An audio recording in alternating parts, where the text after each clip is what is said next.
In this video, I'm going to be guiding you on Chapter 29, Protection of the Environment.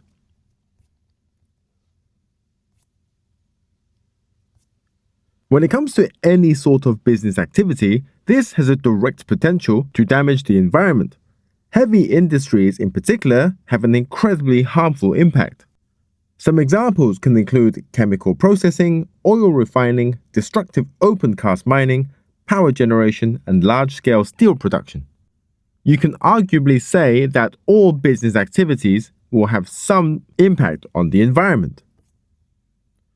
So how do businesses damage the environment? The first way is noise pollution. This happens when there is excessive or highly disruptive noise, which causes severe disturbance to everyday life and drastically reduces the overall quality of life. So, daily exposure to loud industrial machinery or heavy track traffic causes hearing loss or stress. Just now was an example of noise pollution. It's annoying, it distracts your focus, and you just wanted it to stop. The next example is air pollution. This is when business activity discharges emissions that cause most of the world's deadly air pollution. And in the majority of the cases, this is when they burn fossil fuels directly that releases dangerous sulfur dioxide, which strongly contributes to devastating acid rain that destroys forests and the environment. Air pollution also attributes to visual pollution, where you can see in the picture on the right where there is what appears to be permanent fog, which disrupts the beauty of the landscape. Next, we have water pollution. This is when firms or businesses discharge dangerously hot water and highly toxic chemical waste directly into nearby natural rivers and public waterways. Businesses also actively engage in severe marine and ocean dumping, which disrupts the ecology of the aquatic life. So moving on to government intervention. Firstly, we have taxes. These are strict environmental taxes, such as heavy carbon taxes or landfill taxes, to ensure that businesses pay for the severe social costs. The government is able to make pollution more expensive for businesses.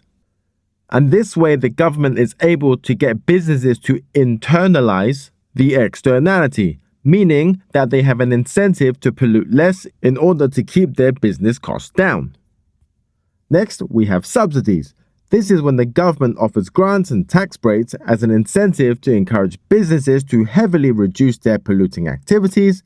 This is given to directly help the smaller and more vulnerable businesses to invest in more renewable and green energy. The government is able to regulate the economy as legislation and environmental codes of practice to legally force businesses to physically protect the country's highly vulnerable air and water supplies. And if businesses fail to meet these regulation standards, they will incur a hefty fine. And on the subject of fines, government will heavily deter illegal pollution by taking polluting businesses to court when they break strict environmental laws. And these fines can be significant enough to completely reduce the corporate profits and forcing them to permanently stop polluting. But the problem lies is when the fine is not high enough.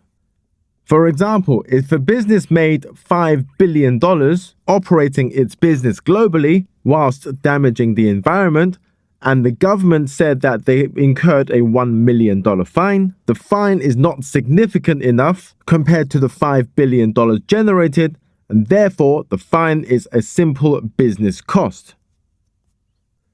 In the case for pollution permits, this is when the government issues tradable pollution permits, which is an official document legally giving a business the strict right to discharge a certain amount of pollution. Businesses can financially profit by actively reducing their own pollution and successfully selling these spare permits to other businesses.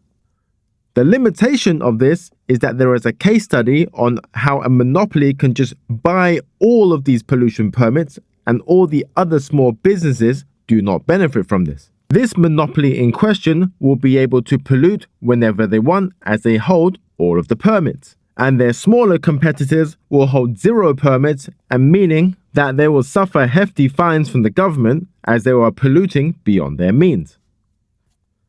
And in the case for government provision of parks, this is when they protect areas of natural beauty, such as national parks, where commercial businesses is not allowed to develop and it is illegal to do so.